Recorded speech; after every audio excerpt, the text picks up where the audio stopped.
ক্রেতা মনে করেন সরষের তেল দুইজনে মিয়া কিনছে, কিনা দুইজনের দোকান পাশাপাশি, তো দুইজনে একসাথে দোকান খুলছে, খুইলা এবার কাস্টমার গো এক দোকানদার ডাক দিতেছে টুপি মাথায় দিয়া, ওই মিয়া আমার দোকানের তেল হইলো খাঁটি তেল, লয়ে যান খাঁটি তেল।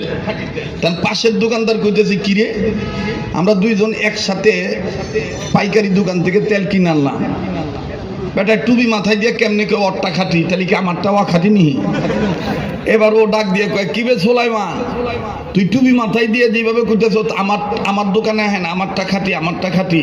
ফট করে সোলাইমান টুপিটা হাতে লয়ে কয় এই যে এটা তেল বেচা টুপি।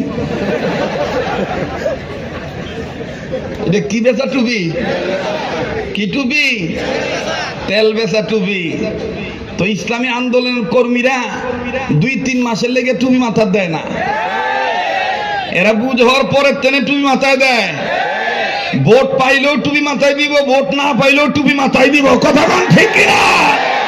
কারণ ইসলামী আন্দোলনের ওয়ালাদের পাগড়ি টুপি জুব্বা এগুলো তেল বেচা জুব্বা পাগড়ি টুপি না, ভোট পাওয়ার ধান্দার টুপি না, এগুলো হলো আল্লাহকে খুশি করার জন্য আল্লাহর আইন মেনে চলে।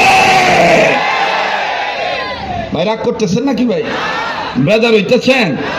বেজার হলে কিচ্ছু করার নাই ভাই, কি করবো? আল্লাহ ঠান্ডার রাত, আমার তো এমনি ওয়াজ করুন লাগবো। আছেন তো ইনশাল্লাহ? তাহলে আবার একটু তাকবীর লাগান, লিল্লাহে তাকবীর, লিল্লাহে তাকবীর। ভালো লোকের সাপোর্ট দিতে গেলে মামলা হয়ে দিতে পারে, ভালো লোকের পক্ষে আন্দোলন করতে গেলে